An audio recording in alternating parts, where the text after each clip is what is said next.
குடும்பத்துள்ளவங்க ஏற்றுக்கிட்டாங்க. அதுக்கப்புறம் குடும்பத்தை சாராத ஒருத்தர் ஏற்றுக்கொண்டாலும் அவர் யாரு? ஹதீஸுடைய அறிவிப்பாளர் முக்கியமானவர். அதற்கு அபூ ஹுரைரா அவர்கள் எவ்வளவு தேசத்தை சார்ந்தவர். அந்த ஒருத்தர் மட்டும்தான் என்ன செய்றாரு? ஈமான் கொள்றார். பிறகு நாயகத்தை பார்ப்பதற்கு மறுபடியும் மக்காவுக்கு வர்றாரு. ரசூலுல்லாஹ் வந்து கேட்கிறாரு, யார் நான் சொல்லி கேட்கிறேன், அந்த மக்களை எல்லாம் அழைச்சுக்கும் துவா செய்ய யாரும் சொல்லாங்கிறார். கொஞ்சம் ஆரம்பத்துல ஸ்பீடா இருப்பாங்க இல்லையா, ஒரு வேகத்துல அவர் ரசூல் அமைதிப்படுத்தி பொறுமையா இருக்கு, நீங்க மறுபடியும் ஊருக்கு போக, வெற்றியை கடைபிடிங்கள், அவர்களுக்கு நல்லவிதமாக நடந்து கொள்ளுங்கள். அல்லாஹ் அக்பர்.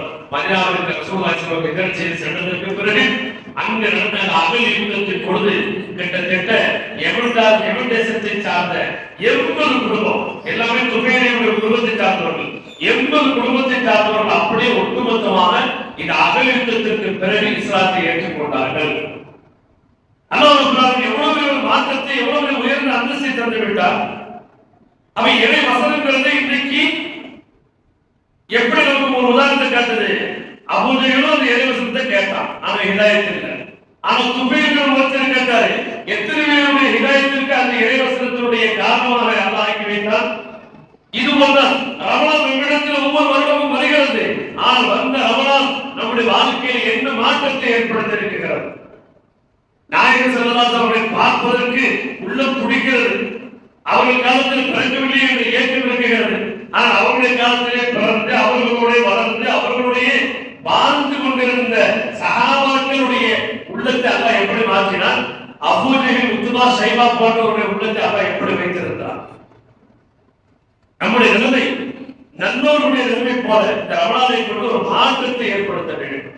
இன்னும் சொல்ல போனால் இந்த ரமலானை எதிர்கொள்ளும் பொழுது வரவேற்கும் ஒரு உள்ளத்தில் ஒரு ஆர்வம் ஏற்படுகிறது, ஆசை ஏற்படுகிறது. அந்த ஆசை இருந்தால் மட்டும் போதாது, அந்த ஆசைக்கு ஒரு வடிவம் கொடுக்க வேண்டும், அந்த ஆர்வத்தை நடைமுறைப்படுத்த வேண்டும். அப்பதான் அது சக்சஸ் ஆக முடியும். வெறும் ஆசைப்பட்ட போதுமா தேவை அப்படின்னு நாக்கு இடிச்சிருமா? அந்த உண்மையிலே அந்த தேவை எடுத்து நாக்கில் வச்சாதான் அதோட டேஸ்ட். அது மாதிரி இங்கு ஒரு செய்தி சொல்றாங்க. நபி முஹம்மது ஸல்லல்லாஹு அலைஹி வஸல்லம் ஜிப்ரீல் இஸ்லாம் வந்தாங்க, எனக்கு ஒரு செய்தியை சொன்னாங்க. என்ன சொன்னாங்க? நாளைக்கு மறுமையில அல்லாஹ் ரப்பல் ஆலமீன் தொழுகையாளர்களுக்கு ஸலாத்துக்கு ஒரு வாசல் வழியா உள்ள போக அனுப்பி வைப்பான். நோன்பாளிகளுக்கு ரய்யான் என்று சொல்லக்கூடிய சொர்க்க வாசல் வழியா உள்ள போக அனுப்பி வைப்பான்.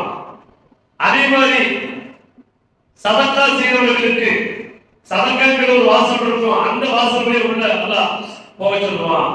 இப்படி ஒவ்வொரு வாசல் வழியா ஒவ்வொரு கூட்டத்தார்